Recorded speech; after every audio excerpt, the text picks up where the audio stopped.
For 20 years since our marriage, I thought I had dedicated myself to serving my husband and mother-in-law. However, I was abruptly informed by my husband that we'll be living with my mother and sister from next month. To add insult to injury, my mother-in-law scorned me with, "Parasites from outside should go back to their own home." That's when I finally woke up. Understood. Then, I'll take my leave. With those words, I left the house the next day. But as furniture and appliances began to be moved out, and my husband and his family became furious upon hearing that I had moved into a new condo reputed to be worth $2 million, they came storming over. My name is Olivia Brown, 48 years old. I work in the accounting department of an air conditioning company. I live with William, 2 years younger than me, and my mother-in-law, and we have no children. William and I first met when he joined the large real estate development company where I was working. At first, I simply saw him as a modern man, watched by female employees and older male employees alike for his charming looks. But for some reason, William said to me, "Other accountants seem a bit standoffish, but you, Olivia, have a warmth about you, true to your name." He started handing almost all his paperwork to me. However, whether due to his naturally clumsy nature or carefreeness, I often ended up working overtime to correct his paperwork mistakes and last-minute submissions, despite his immediate apologies. Smart, or should I say, quite sly. Though I maintained a pleasant facade, inwardly I felt bitter each time. Yet, when he noticed I was struggling with the office supplies, he would bring me stationery he recommended, making it hard to see his actions as mere flattery. Eventually, I found myself cleaning up after William, wondering if I was also being won over. Our relationship took a significant leap when I fell ill on the commuter train. Perhaps due to the busy season's late hours, I couldn't bear the rush hour crowd and started feeling dizzy. Managing to make it to the company's nearest station, I collapsed on a bench, unable to move, fighting off nausea. Noticing my condition, William ignored my protests about staining his suit and, following the station staff's directions, carried me to the station's medical room. After taking some medicine I had with me, I lay down for a while. Eventually, the dizziness subsided, and after contacting my company again, my supervisor instructed me to go home. Despite my refusal, William was ordered to make sure I got home safely, and I ended up accepting his escort. The next day, after apologizing to my boss and colleagues, I visited William in the sales department to explain and apologize to his supervisor. "I caused you a lot of trouble, and I'd like to do something to thank you." Well then, how about you treat me to dinner this Friday? It's just before payday, and I'm kinda short on cash. William's unreserved request made me burst out laughing as I agreed. I had intended it to be a one-time meal, but now that I've gotten my paycheck, "Let me treat you today as a thank you," he said. This pattern of thanking each other over and over somehow led to us being regarded as a couple by those around us. But I was the only one who panicked and tried to deny it. William was nonchalant about it. "Hey, there's no need to get so worked up denying it. I don't mind," he said, and just like that, we were treated as an official couple. 2 years later, when I turned 28, he said, "Maybe it's time we got married. It would probably put everyone at ease." And so, we married. I planned to continue working, but having both of us work at the same company felt awkward, and William wanted me to quit, which I hadn't expected. "You're getting on in years, after all. Wouldn't it be wiser to focus on having children first?"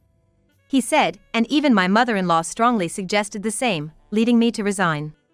Moreover, although I had a preference for living areas if we were both working, the conversation about living with William's family came up. William's father had passed away 10 years ago, and since his sister, Mila, married and left home 3 years ago, William and his mother had been living alone.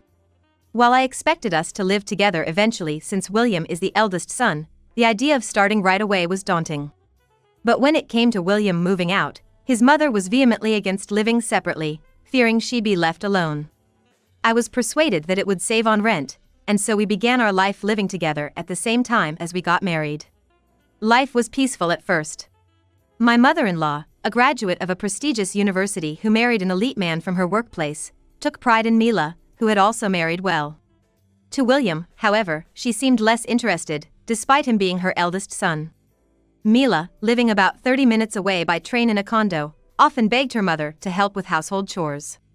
"Mom, please come and help. I'm too busy every day to handle the chores." Flattered by her beloved daughter's pleas, my mother-in-law would say, "Honestly, that girl just can't manage without me," and dutifully went to my sister-in-law's condo, taking care of all the household chores like cooking, cleaning, and laundry, almost like a housekeeper, not entirely displeased with the arrangement. But there were times when even my mother-in-law couldn't handle everything alone, or when Mila took a day off to enjoy afternoon tea at a hotel with her, and I would be called upon to help. However, my mother-in-law generally didn't interfere much with William and me, making cohabitation smoother than expected. Considering that, helping out at Mila's occasionally didn't seem like a big deal. But one day, Mila and my mother-in-law planned a one-night trip to a nearby hot spring for rest. They asked me to tidy up Mila's house during their absence.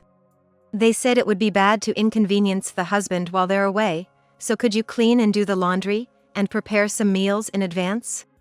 After being given a list of detailed instructions, I saw my sister-in-law and mother-in-law off, then used the key they gave me to enter my sister-in-law's condo and started tackling the household chores as I was told.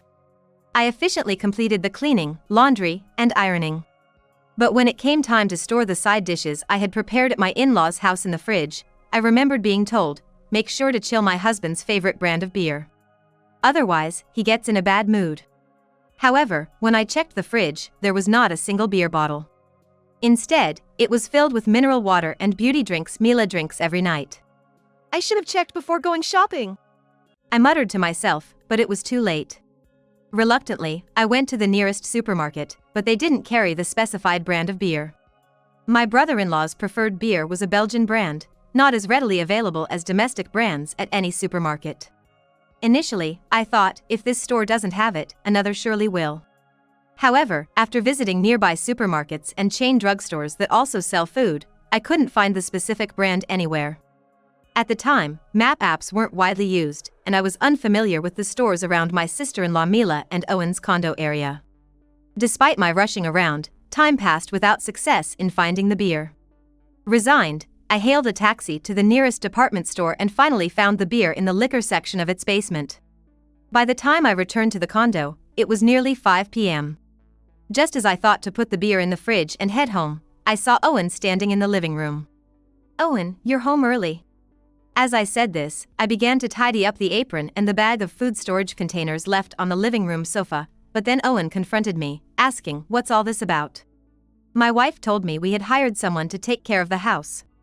Owen explained that he had initially wanted to bring his mother from their hometown to live together, considering their full-time work schedules. "Like my wife's family, my father has passed away, and being an only child, my mother has no one else but me. I asked her to live with us in exchange for her help around the house." However, Mila had argued, "Then I want my mother to come and live with us too. It's unfair and dishonest to favor only your mother." Following discussions, they agreed to hire someone for housework, sharing the cost, instead of relying on their parents. But in reality, they had secretly been calling on his mother and me to do the work. In reality, behind the scenes, my mother-in-law and I were secretly called upon to take care of the household chores. Upon discovering the truth, Owen immediately contacted Mila's cell phone. Fearing trouble, Mila and her mother rushed back from their hot spring trip only to end up in a huge argument with Owen, who demanded an explanation. It turned out that Mila had been using the money meant for household help on her own beauty treatments and leisure time with her mother. Eventually, my mother-in-law apologized, promising to be more careful in the future to settle the matter. However, it later came to light that Mila and her mother had been lavishing an attractive stylist from their favorite hair salon with expensive gifts and going out for drinks after. Given the previous incident, an enraged Owen refused any mediation attempts by his mother, leading to an inevitable divorce. Since Mila and Owen had only been married for about 5 years and their condominium was rented, there were no disputes over property division, and the divorce was finalized without alimony. The divorce and the workplace gossip became too much for Mila, who had been scouted by another company, leading her to change jobs concurrently with her divorce. But even in her new role, she struggled to build her career, taking out her frustrations on me, blaming me for all her life's setbacks. It's all Olivia's fault. If only you had handled things better, none of this would have happened. You've been the stumbling block in my life. Misguidedly blaming me, they started to hold me responsible. Moreover, as I was grappling with fertility issues, my mother-in-law mockingly said, "I wanted to see my grandchild, but from such a wicked woman, I could never have loved it."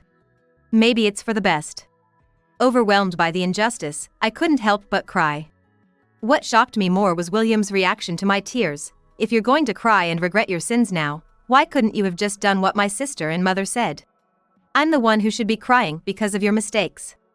Hearing that, I felt so devastated I almost stumbled.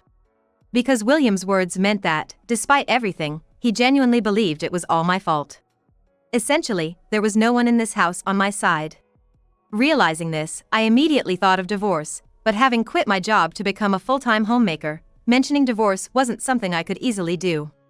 While returning to my parents' home was an option, moving back unemployed and imposing on my brother's family, who lived nearby, seemed unbearable. Plus, finding a job in the countryside that could support me was likely an insurmountable challenge. So, I resolved to endure the bitterness and focus first on securing my financial foundation. I quietly found a part-time accounting job using connections from my previous employment, convincing my mother-in-law and William by tearfully arguing. I can't bear being a stay-at-home wife when we're struggling to have children. Let me at least work part-time to help with the finances. Granted permission, I started working the following month. Despite knowing any lapse in household duties would invite scorn and possibly demands to quit my job, I persevered, pushing through fatigue and illness, refusing to compromise at work, and seizing every opportunity to improve. Of course, I made no compromises at work either, seizing every chance to improve, however slight, and continued to strive without missing any opportunity. This effort paid off when I was promoted to a full-time position within 2 years and, 5 years later, joined my current company at the invitation of a former supervisor, continuing to work hard. Then, one day, 20 years into our marriage, after dinner as I was washing dishes, William came into the kitchen and asked me to join him in the living room for a talk. It was unusual for him to seek me out, as he typically enjoyed his time with his mother, ignoring whatever I did around the house. Entering the living room, before I could even sit down, William abruptly announced, "This is already decided. Next month, we're going to live with my mother and sister." To my astonishment, his mother added, "My daughter says she needs to recuperate at home due to overwork at her new job. It's best if she recovers here, and we don't need an outsider freeloading off us." She then approached me, saying disparagingly, "A parasite like you should go back to your own home," gesturing dismissively as if shooing me away. My mother-in-law and William were smirking at me, trying to gauge my reaction, but inside I was thinking, this just saved me a lot of trouble, and I couldn't help but smirk to myself. Then, turning to both of them, I smiled slowly and said, "I understand everything you've said. So, I'll be leaving tomorrow afternoon," and with that, I retreated to my room, leaving the two of them looking as dumbfounded as I had been earlier. The next morning, after seeing William off to work, I waited for the second-hand goods buyer I had contacted the night before. My mother-in-law, unaware of what was happening, was taken aback by the sight of the unfamiliar men, but we quickly got to work regardless. From the kitchen, we started with the refrigerator, oven range, dishwasher, rice cooker, my mother-in-law's favorite soda maker, the dining set, and of course, the IH cooking heater wasn't forgotten. Next in the living room, we listed the TV, air conditioner, the diligently working robot vacuum cleaner, the AI speaker, the off-season hot carpet, and the sofa set for pickup. Then, the fully automatic washing machine, William's room's PC desk and bookshelf, and also the air conditioners, beds, dressers in my mother-in-law and William's rooms were quickly appraised. As the buyer began making a call, my suddenly aware mother-in-law rushed over in a frenzy. "Hey, what do you think you're starting here? Invading people's bedrooms like this?" she scolded in a shrill voice. I calmly responded, "Well, as the so-called parasitic outsider, I thought I'd at least take care of my own possessions before making my exit." Just then, the buyer's reinforcements arrived. In no time, the listed furniture and appliances were being carried out of the house. Overwhelmed by the efficiency of their work, my mother-in-law could only pace around anxiously. After removing all the room's LED lights as a final touch, the workers quickly left. Left behind were only William's PC placed directly on the floor, the bedding for the beds, and a pile of my mother-in-law's cosmetics. My mother-in-law once again snapped, "Wait a minute. You think you can do this and just get away with it?" I simply replied, "The rest will be handled by my lawyer." And with that, I took the carry-on bag I had packed the night before and left my in-laws' house. A week later, William, my mother-in-law, and my sister-in-law Mila, having been contacted by the lawyer I hired, rushed to the lawyer's office on the same day. When I arrived late, I was immediately met with shouts of indignation, calling us here and then showing up late. What a disgraceful woman. But when the lawyer sharply stated, "We did not summon you here. You showed up unannounced immediately after we informed you that future negotiations would go through us," William instantly became subdued. Then, as if seeking revenge for her son, my mother-in-law stepped forward aggressively. "Now that we're face to face, let's talk. After you left like a thief in the night, you surely can't expect to come back unless you're willing to grovel and show remorse." She said all this in one breath, glaring at me. Mila and William were also nodding vigorously beside her. They must think I'll jump at that offer without a second thought. What wishful thinking. At my signal, the lawyer smoothly began. "Of course, Olivia has no intention of returning. The discussion moving forward will revolve around signing the divorce papers, property division, and alimony." The trio, surprised by these words, burst out, "Divorce? Property division and alimony? How dare you," creating an unbearable racket. When things became uncontrollable, the lawyer cleared his throat menacingly to quiet them down. But as I calmly stated, divorce is a settled matter. If you do not agree, we are prepared to go through mediation or even court. They began to raise their voices, about to protest again. However, they quieted down once more when the lawyer cleared his throat again. After some whispered discussions, they reluctantly signed the divorce papers presented to them. However, when the conversation turned to property division and alimony, their attitudes soured again. "Property division? The nerve!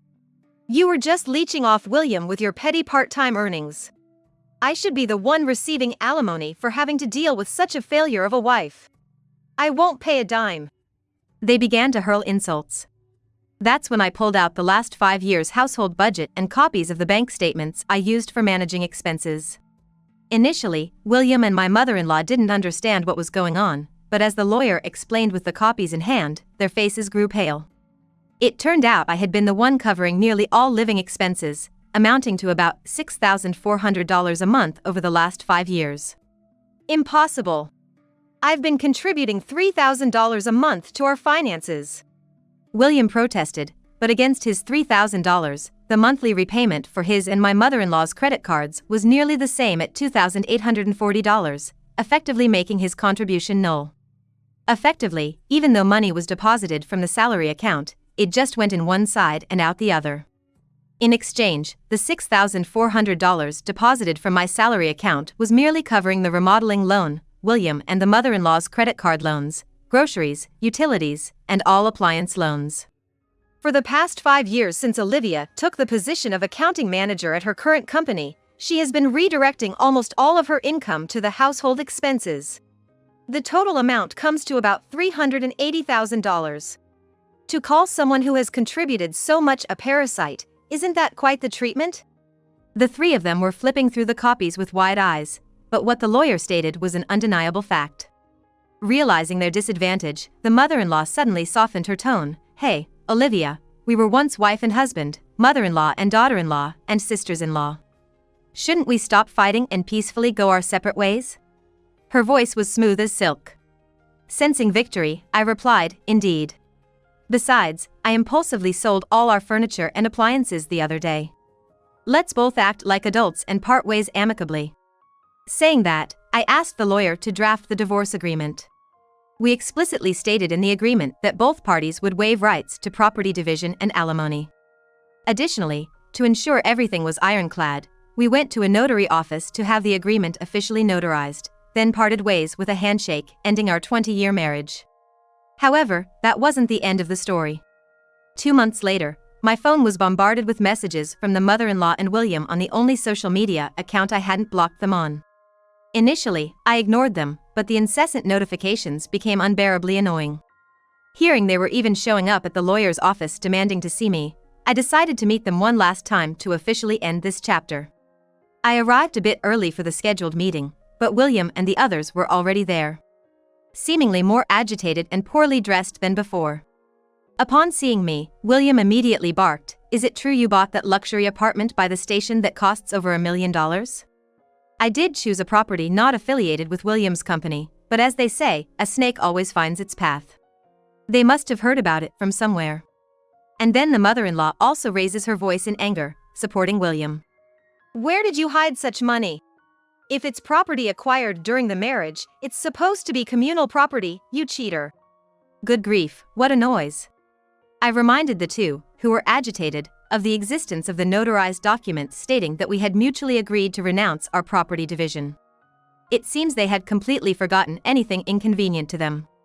William and my mother-in-law turned pale momentarily but quickly recovered and started barking again. That's the same as being deceived. The one who hid it is to blame, obviously. This time, my lawyer took over and crisply explained, the funds used to purchase the apartment Olivia bought came from the capital gains realized by exercising the stock options she received upon joining her current company. These were gratuitous stock options and do not fall under securities that could be divided as marital property. If you still wish to claim rights, we'll see you in court. However, my mother-in-law still aggressively said, "Oh really? If that's your attitude, we'll see you in court for anything." Then, I will also formally request alimony from you. Considering how openly you were searching for a new spouse even before our divorce was finalized, the psychological damage was significant. This statement visibly paled my mother-in-law. Turning to my sister-in-law, who sat dumbfounded beside my mother-in-law, I stated firmly, "Of course, I'll also be claiming compensation for the mental anguish you've caused me. After your divorce, the barrage of insults and harassment you've directed at me has been thoroughly documented." As I laid out a voice recorder, USB drives, and printed screenshots of messages, my sister-in-law's face turned a ghastly pale.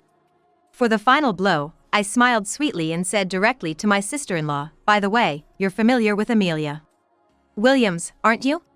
She's actually the daughter of my immediate superior." As I maintained eye contact, her complexion turned even paler. In the midst of this turmoil, I had briefed my current employer's senior management to a certain extent about the situation and sought their advice. It turns out, my boss, Executive Williams, has a daughter named Amelia. She's a bright and lovely young woman I've met several times at company BBQs and other events. However, Amelia has been on medical leave due to mental health issues, exacerbated by relentless harassment from her superior at the company where she started working after graduate school. And that superior was my sister-in-law. After my boss and Amelia's mother divorced when Amelia was in elementary school, they've had no contact with each other since then. So, when Smith asked if I could spend some time with Amelia, helping her with shopping and meals for a change of scenery, I was more than willing to help. While most of our conversations revolved around listening to Amelia's experiences, I was stunned when my sister-in-law's name came up.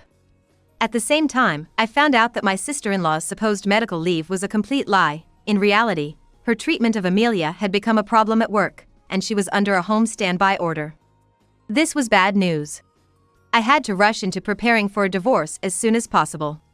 Because if my sister-in-law were to be demoted or fired, she would undoubtedly come to live with us at the in-laws' house.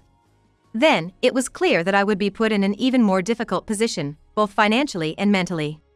As I was pondering how to initiate a divorce in my favor, being ousted by William and his mother turned out to be a blessing in disguise. I went to the trouble of conspicuously selling off the furniture and appliances first. The creation of a fair settlement agreement relinquishing claims to property division and alimony was, of course, due to the employee stock options I had. Given William and his mother's wastefulness had left us with hardly any savings, a strict division of assets would have resulted in me shouldering the majority of the costs.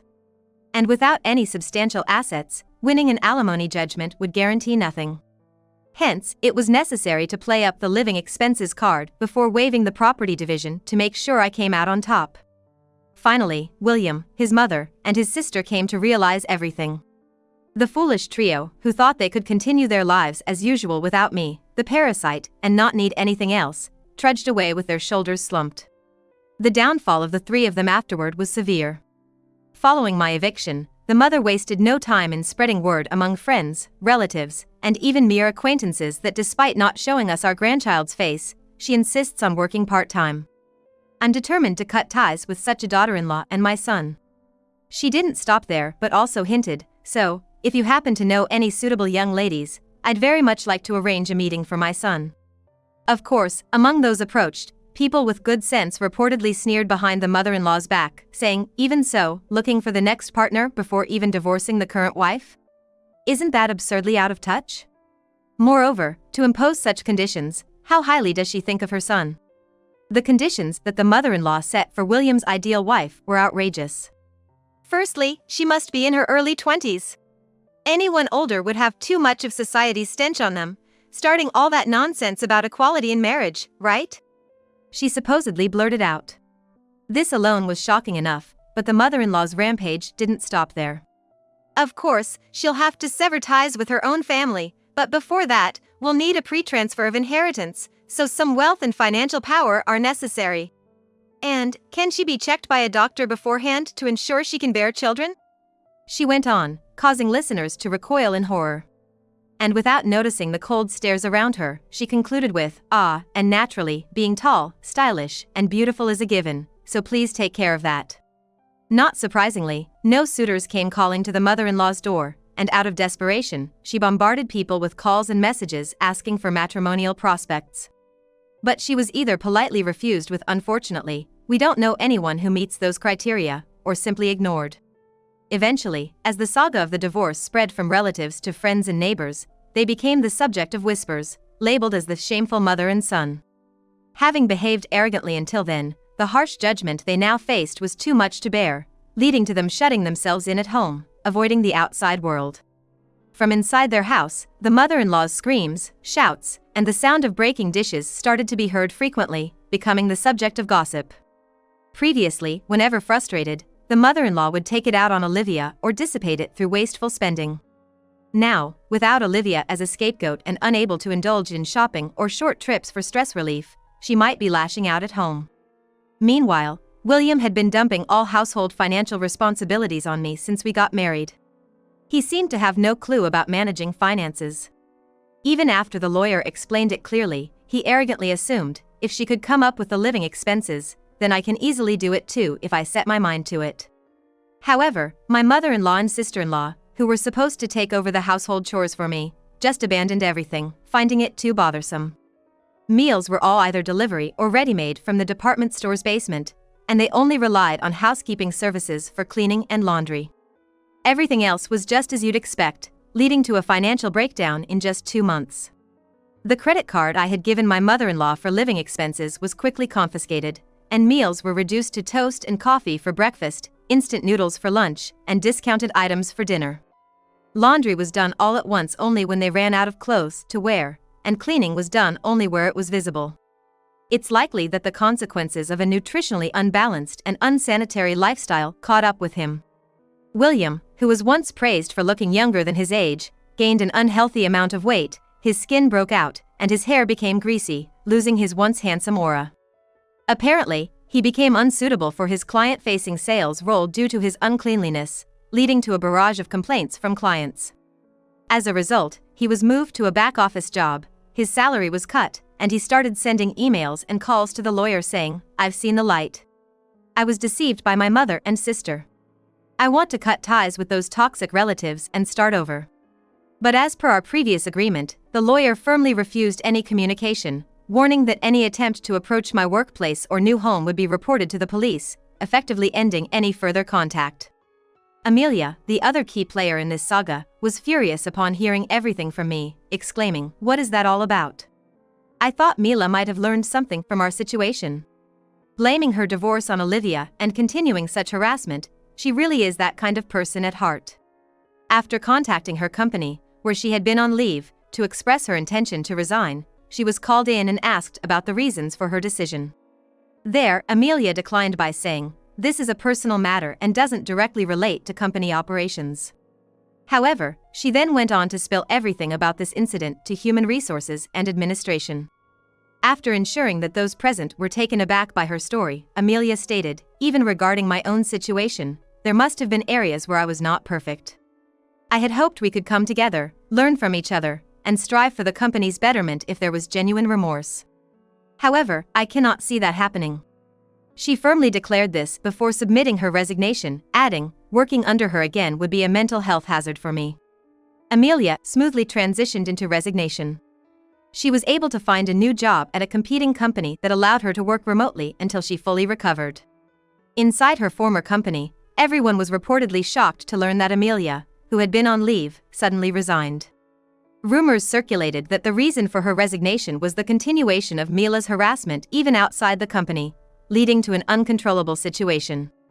Among the juniors and colleagues who admired Amelia, known as one of the leaders among the young staff, many started to consider their future and consequently left the company for new opportunities.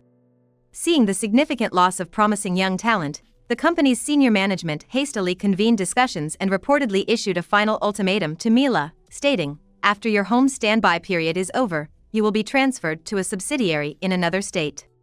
We only want to hear yes as an answer." Despite Mila's resistance, claiming the punishment was unfair, she was subtly threatened with dismissal and reluctantly transferred to a regional subsidiary. Upon arrival, she found that rumors had already spread, leading to her complete isolation, with no one, not even for work-related conversations, willing to engage with her. Desperate, she reached out to William and her mother, only to be harshly rejected and blamed for the situation. "We don't need an unemployed person coming back here. Who do you think caused all this?" "Exactly. You were the real plague, the true parasite," she was told. Now, she continues to work in obscurity at the subsidiary, shunned by everyone. Meanwhile, after finalizing my divorce from William and wrapping up the entire ordeal, encouraged by Amelia, I remarried Mr. Smith, the executive, after about half a year of living together. Despite my initial reluctance, considering my 20-year marriage with William, Amelia convinced me by saying, "I know I'm his daughter, but marriage can be a wonderful thing depending on the partner. Dad might be older, but he's a real catch." Indeed, I've found more happiness and laughter in this short time with Mr. Smith and Amelia than in the decades with William. Having the freedom to live authentically and share that with a partner is truly a blessing. Sometimes, I think if only I had made the decision sooner, I might have some regrets. But dwelling on the past and wasting the time that remains seems far more wasteful. Moving forward, I'm determined to cherish the peaceful life with my new husband and daughter.